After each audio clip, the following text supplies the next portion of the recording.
এই ঘটনাটি উৎপন্ন হয়েছিল ঋষি মুনিদের ভ্রান্ত ধারণা ভাঙার জন্য।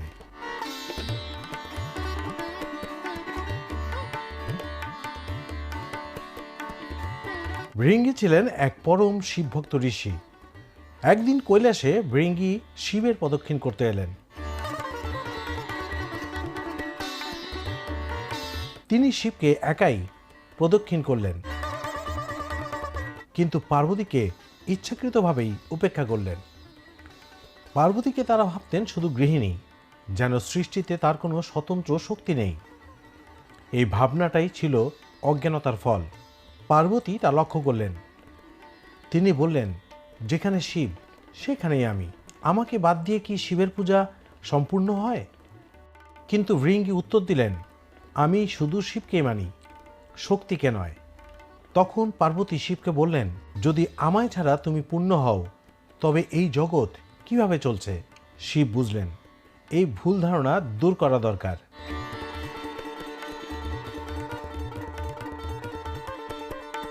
তাই তিনি শিক্ষা দেওয়ার জন্য, মানবজাতিকে বোঝানোর জন্য আবির্ভূত হলেন এক বিস্ময়কর রূপে, অর্ধনারীশ্বর।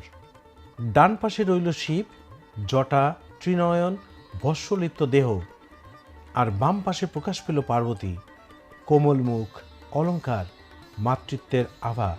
তিনি এই রূপে বোঝাতে চাইলেন, শক্তিকে অবমূল্যায়ন করলে শিবও অসম্পূর্ণ। ভৃঙ্গি তখনও ছাড়লেন না তার জেদ। তিনি নিজের দেহকে কেবল পুরুষ রূপে পরিবর্তন করে অর্ধনারীশ্বরের শুধু শিব অংশ প্রদক্ষিণ করতে চাইলেন। তিনি বিশ্বাস করতেন এই জগতে একমাত্র উপাস্য শিবই সর্বশক্তিমান। কিন্তু সেই ভক্তির মধ্যে জন্ম নিয়েছিল এক ভ্রান্ত ধারণা।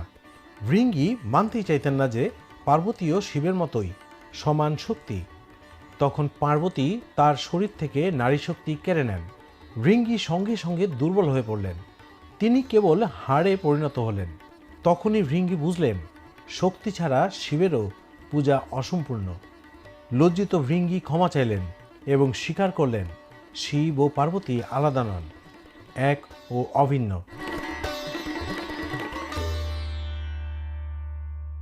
শিব তখন মৃদু হেসে বললেন, তুমি আমি, আর আমি তুমি। এই কথা প্রমাণ করতেই শিব নিজের দেহের অর্ধেক অংশে পার্বতীকে ধারণ করলেন। এই উপলব্ধিতেই জন্ম নিল একত্বের মহান দর্শন, যেখানে পুরুষ ও নারী নয়, শুধু পরিপূর্ণতা।